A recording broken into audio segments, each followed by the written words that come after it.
Hey everybody, Dan here. Just wanted to give sort of an overview of my take on what just happened in Russia with the bombing of their, I think it's at least 3, if not 4, strategic air bases, knocking out 41 Tu-95 or Tu-22 bomber aircraft. It's remarkable what's happened. I'm just going to refer to my notes a little bit as I go through this. This is my first video. To me, this is a massive shift. Western powers themselves have had anxiety for years about how to protect their nuclear assets, not just their bomber assets and the bases, but also their nuclear silos and, of course, keeping their submarine secret. So, as war is prosecuted, something like this is inevitable. It's bound to happen. It's just a question of when and who.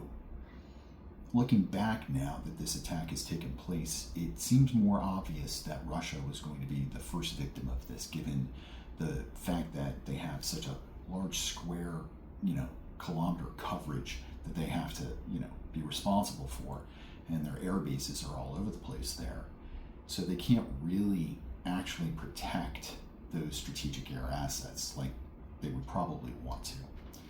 So now that this event has come to pass, the real question is, what will Russia do as an answer?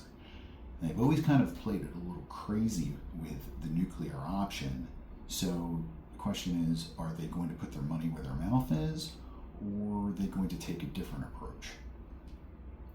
One of the deeper thoughts that I had about this is thinking about Ukraine's thoughts behind the attack itself, not just motivations.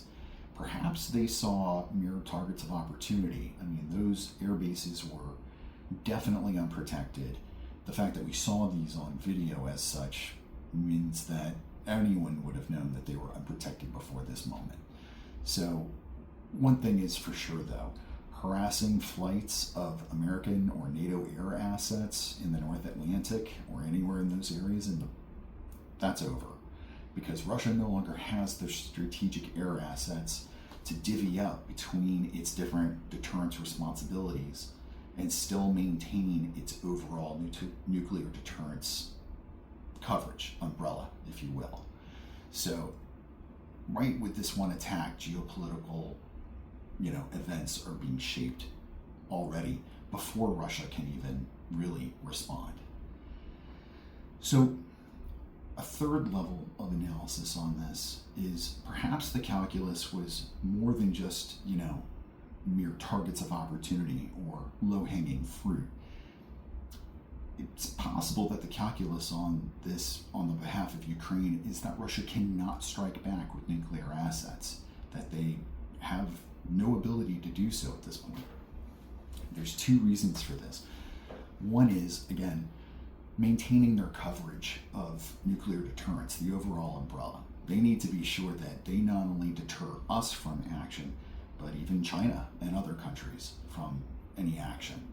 So in order to maintain that deterrence, with the loss of 41 strategic bombers, well, now that maintaining the isolation and hiddenness of their submarine fleet is at an all-time high. I mean, it was always really, really important, but now it's more important than ever.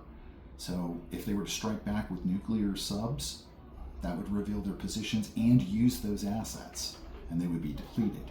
So that doesn't seem like a logical response. And it's possible that their silos are just not capable of forming a reliable response and still maintaining their deterrent effect for other responsibilities. It's a long-known fact that Russia not only does not put the money into maintaining their nuclear deterrence, but also there's a problem of corruption. So it's very possible that Ukraine has known for quite a while that Russia's nuclear deterrence capabilities are threadbare, that they rest on just this thin layer, this thin veneer of protection in their air assets. And even more importantly, it may not be Ukraine that has realized this, but it may be the West overall. We saw Trump before very cozy with Russia, not just in years past, but recently, and taking a very adversarial affect against Ukraine. But then Trump hates one thing more than anything else, more than even losing money sometimes, and that is being embarrassed. And Russia embarrassed him recently, and we all knew there was going to be some sort of a response. Ukraine's the only country that could pull off this kind of a response. If we were to attack the United States, if we were to attack those air bases, that would be World War III, or if any other country were to do that. Ukraine's the only country in a position to be able to do this and not necessarily force Russia into a locked-in nuclear response. Since everybody realizes that it might have been an inevitable move that Ukraine did this, not just for itself, but on behalf of the West. That's my thought.